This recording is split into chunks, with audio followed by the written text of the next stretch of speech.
Yes, ready, start. महोदय, आज देश के पर्यावरण की क्या हालत है। देश की भूमि, पानी, वन, हवा, शहर के साथ क्या हो रहा है, पर्यावरण के विध्वंस से कौन सबसे ज्यादा प्रभावित हो रहे हैं, इत्यादि कुछ ऐसे सवाल हैं जिनका समाधान कुछ हद तक विज्ञान तथा पर्यावरण केंद्र की रिपोर्ट में दर्शाया गया है तथा जिसमें राष्ट्र का आर्थिक और औद्योगिक लेखा जोखा भी प्रस्तुत किया गया है। लेकिन यह रिपोर्ट गैर सरकारी और नागरिकों की रिपोर्ट है और रिपोर्ट का स्वरूप ऐसा है जिसमें कुछ ऐसे मूल्यों को ध्यान में रखा गया है जिनका सरकारी रिपोर्टों में प्रायः अभाव रहता है। इन्हीं बातों पर मैं अपने कुछ विचार प्रस्तुत करना चाहूँगा। आज देश के पर्यावरण की क्या स्थिति है, इसके संबंध में रिपोर्ट में कहा गया है कि सभी राज्यों में पशुओं के लिए चारागाह खत्म होते जा रहे हैं, जिनकी वजह से और पशुओं का चारा कम होने के कारण महंगा होता जा रहा है तथा दूसरी ओर स्वच्छ हवा पानी का अभाव हो गया है। इसमें संदेह नहीं कि पिछले 30 सालों में खनिज उत्पादन में 30 गुना वृद्धि हुई है, लेकिन लाखों एकड़ वन और कृषि भूमि तथा वहां के निवासी बर्बाद हुए हैं। हर जगह सबसे ज़्यादा आदिवासी प्रभावित हो रहे हैं क्योंकि आधे से ज़्यादा खनिज पदार्थ देश के आदिवासी इलाकों से निकाला जाता है। उपग्रह के ताज़ा आंकड़े बताते हैं कि भारत में हर साल 30 लाख हेक्टेयर वन खत्म हो रहे हैं। इसका सबसे अधिक प्रभाव लकड़ी का काम करने वाले कारीगरों पर पड़ा है। कारीगर अपने पारंपरिक पेशे को नहीं कर पा रहे तथा कारीगर मर रहे हैं। भारत की शहरी आबादी दिन प्रतिदिन बढ़ती जा रही है। यह शहरी आबादी कृषि भूमि पर अधिकाधिक और बेतहाशा कब्जा कर रही है। पिछले 30 सालों के शहरीकरण में 1,50,000 हेक्टेयर भूमि चली गई है। दो बड़े शहरों की नज़दीकी के बीच के गांव भी धीरे धीरे शहर के पेट में चले जाते हैं। अच्छी कृषि भूमि ईंट बनाने में बर्बाद हुई है और अभी भी शहरी आबादी के आवास के लिए ईंटों की जरूरत बढ़ती जा रही है। भारत में इन बढ़ते हुए शहरों की योजना पूरी तरह संकटग्रस्त है।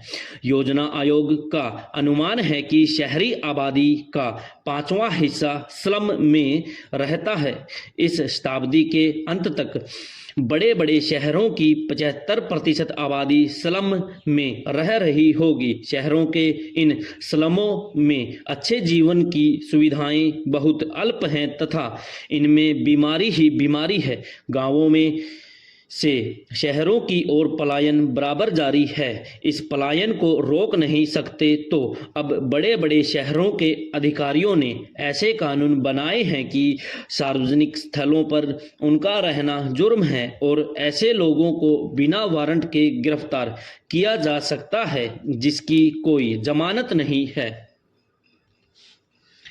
रिपोर्ट के अनुसार हमारा औद्योगिकरण भी पर्यावरण के लिए संकट बन गया है। भारत में रासायनिक उद्योग सबसे खतरनाक हैं। 1990 में 10,000 मजदूर दुर्घटनाओं में घायल हुए तथा 100 मारे गए। वातावरण का प्रदूषण तो धीमे धीमे जहर का काम कर रहा है, लेकिन भोपाल दुर्घटना ने तो एक ही बार में हजारों लोगों की जान ले ली।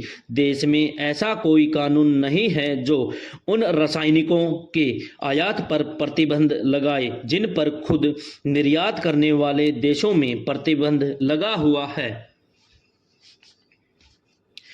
पर्यावरण का संकट सबको प्रभावित करता है, लेकिन इससे सबसे ज़्यादा गरीब मारे जाते हैं। वनों के विनाश से सबसे ज़्यादा स्थानीय हरिजन, आदिवासी और परंपरागत कारीगरों को हानि पहुंची है। इसलिए सारे देश में कारीगर भूमिहीन मजदूर बन रहे हैं।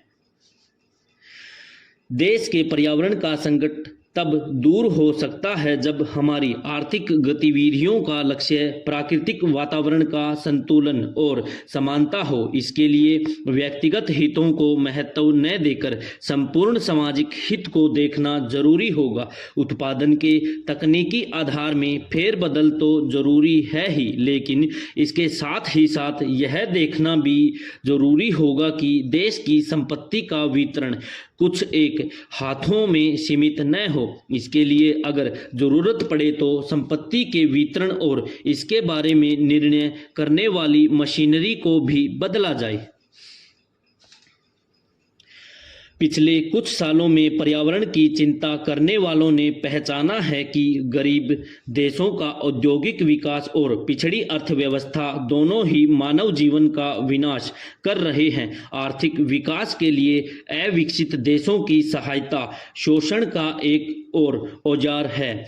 इस प्रकार पर्यावरण की रक्षा का राष्ट्रीय तथा अंतर्राष्ट्रीय कार्यक्रम एक नई विश्व अर्थव्यवस्था के निर्माण के लिए संघर्ष है, अर्थात न्याय और समानता के सिद्धांत पर दुनिया के प्राकृतिक साधनों का बंटवारा।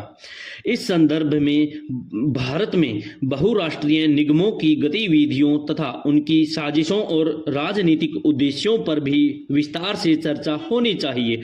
इन्हीं शब्दों के साथ मैं अपना भाषण समाप्त करता हूं तथा आशा करता हूं कि कोई भी नीति बनाते समय हमारी सरकार इन बातों पर अवश्य ध्यान देगी ताकि पर्यावरण का पूरा ख्याल रखा जाए।